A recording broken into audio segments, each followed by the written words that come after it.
আসসালামু আলাইকুম। Driver provider BD থেকে বলছি। আমরা ভালো ড্রাইভার, ভালো মালিক সিরিজ নিয়ে আলোচনা করছি। আজকে ১২তম পর্বে কথা বলবো আবেদন করার সময় কোন তথ্যগুলো বেশি গুরুত্বপূর্ণ। ড্রাইভিং চাকরির জন্য আবেদন করার সময় অনেক ড্রাইভার একটি সাধারণ ভুল করে থাকেন। তারা মনে করেন কমেন্টে ফোন নাম্বার বা চাকরি দরকার, ইন্টারেস্টেড, আমি করতে চাই বা উল্টাপাল্টা কমেন্ট করলেই বোধহয় চাকরি হয়ে যায়। কিন্তু বাস্তবে নিয়োগের ক্ষেত্রে সবচেয়ে বেশি গুরুত্ব পায় আপনার ভালো একটা সিভি। সিভিতে তথ্যের স্বচ্ছতা, নির্ভুলতা এবং পেশাদার উপস্থাপন। কারণ একজন মালিক বা মিডিয়া ১ম এ আপনার কাগজপত্র, তথ্য দেখেই সিদ্ধান্ত নেন আপনি উপযুক্ত কিনা।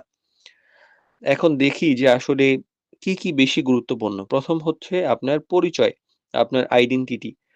এইটা সবচেয়ে মৌলিক ব্যাপার। আপনি যখন আবেদন করবেন তখন আপনার এনআইডি যদি থাকে বা যে তথ্যই থাকুক, জন্ম নিবন্ধন থাকুক সেটাই পরিপূর্ণ সুন্দরভাবে দিতে হবে। নামটা পূর্ণ সুন্দরভাবে লিখতে হবে। বর্তমান এবং স্থায়ী ঠিকানা সুন্দরভাবে দিতে হবে এবং সচল ফোন নাম্বার এই দিকটা একদম দিতেই হবে। মানে মাস্ট লাগবেই। অসম্পূর্ণ বা অস্পষ্ট তথ্য কিন্তু পরিচয় সন্দেহ তৈরি করে। সেদিকে আমরা আগাই না। ড্রাইভিং এর অভিজ্ঞতা। দেখেন, আপনি এর আগে কোথায় চাকরি করেছেন এবং এই তথ্যগুলো মালিকের কাছে অনেক গুরুত্বপূর্ণ। কত বছর আপনার ড্রাইভিং এর অভিজ্ঞতা আছে? শুধু বললেই হয় না তো আমি ১০ বছর অভিজ্ঞতা হয়েছে। কোথায় কাজ করেছেন এগুলো বলতে হয়। ব্যক্তিগত কাজ করেছেন না কোম্পানিতে কাজ করেছেন, না অটো চালাইছেন, না ট্রাক চালাইছেন, না সিএনজি চালাইছেন বা রেন্ট এ কার চালাইছেন। এই সবকিছু কিন্তু আপনাকে বলতে হবে। অভিজ্ঞতা আছে কিনা, কি ধরনের অভিজ্ঞতা সেটা বিস্তারিত জানাতে হবে। কোন পরিবেশে কাজ করেছেন, ফ্যামিলি না কর্পোরেট অফিস ইত্যাদি। আপনি অনেকদিন ড্রাইভিং করি এই ব্যাপারটাই কিন্তু একটা অস্পষ্ট বাক্য। এটা লিখবেন না। কোন ধরনের গাড়ি আপনি চালাতে পারেন এটা সুন্দরভাবে উল্লেখ করতে হবে।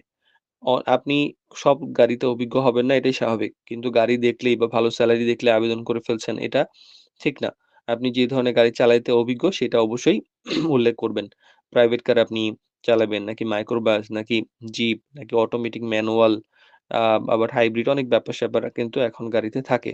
আপনি অভিজ্ঞ না যদি থাকেন এবং আপনি ভালো সেলারি দেখে যাচ্ছেন, গিয়ে আপনি গাড়ি স্টার্ট করতে পারছেন না।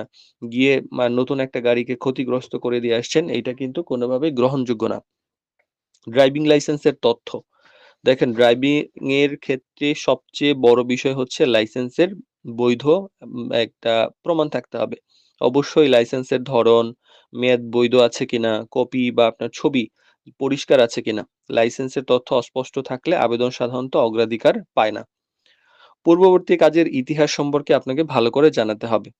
মালিকের কাছে একটি বিশ্বাসযোগ্য ব্যাপার হলো যে আপনি পূর্ববর্তী কাজ কি লেভেলে কোথায় কিভাবে করেছেন। আপনি উল্লেখ করতে পারেন পূর্বে